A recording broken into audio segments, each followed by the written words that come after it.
En un vídeo anterior, publicado el día 11 de marzo, se hizo una regresión exponencial con los casos de infectados en España que estaban registrados hasta ese día. La curva que se calculó entonces tenía una bondad del ajuste del 98,5%. La constante de multiplicación de la variable, que nos da una idea de lo empinada que sube la curva, era de 0,43. Rehacemos la curva de regresión para España con los datos que tenemos hasta el 17 de marzo, y obtenemos el siguiente modelo. La bondad del ajuste ahora es menor que en el modelo anterior, quedando en el 98,2%. La constante de multiplicación de la variable ahora es de 0,36. Esto implica que tenemos unas tasas de crecimiento de la curva más moderadas. Pero en realidad, no hay más que ver que los últimos datos se ajustan muy mal a la curva y que el crecimiento ha dejado de ser exponencial. Puesto que las medidas de cuarentena se empezaron a implementar en toda España el viernes, día 13 de marzo, y puesto que el periodo mediano de incubación del coronavirus es de 5 días, podemos pensar que estas medidas ya han empezado a tener efecto y que están consiguiendo reducir el número de infectados. Esto no es totalmente cierto. La reducción en las tasas de crecimiento del número de infectados se debe principalmente a que ya no se hace la prueba del coronavirus a individuos que no pertenecen a grupos de riesgo.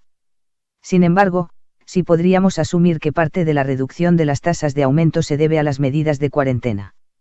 Si estudiamos el número de muertes de acuerdo a los datos hasta el 17 de marzo, vemos que la curva es aproximadamente exponencial, con una bondad del ajuste del 98,6%. También vemos que los últimos datos ya se alejan de la curva. Según datos publicados en un estudio de febrero, con 34 pacientes chinos, el periodo medio desde que el paciente empieza a tener los primeros síntomas hasta su muerte es de 15 días. La muestra era escasamente representativa, pero asumiremos esta media como un dato válido por no disponer de otros.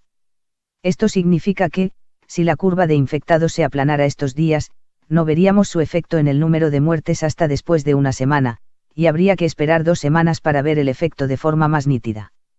Vamos a analizar el caso de Italia, que lleva una semana de adelanto con respecto a España en este tema.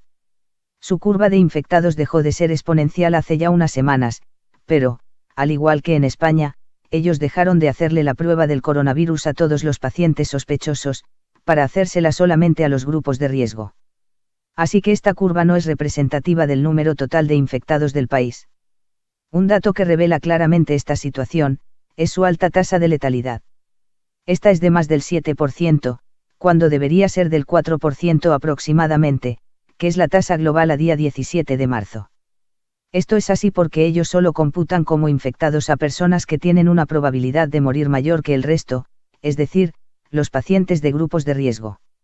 Si analizamos la curva de los fallecidos en Italia, vemos que esta es aproximadamente exponencial, con una bondad del ajuste del 98,3%. Pero los últimos datos ya parecen seguir una senda lineal en vez de exponencial. Ellos implementaron la cuarentena en algunas provincias el día 21 de febrero, hace casi 4 semanas. La cuarentena general para todo el país se decretó el día 10 de marzo, hace ya una semana. Por último, vamos a analizar el caso de China. Su curva de infectados dejó de ser exponencial ya a principios del mes de febrero. Durante todo este mes, los infectados crecieron de forma lineal. Si vamos a la curva de muertes, vemos que esta deja el comportamiento exponencial aproximadamente el 10 de febrero, y adquiere el comportamiento lineal durante el resto del mes. Esto nos hace albergar la esperanza de que, en España, en unos 10 días, las cifras de muertes crezcan ya a tasas constantes y no exponenciales. Y esto es todo, gracias.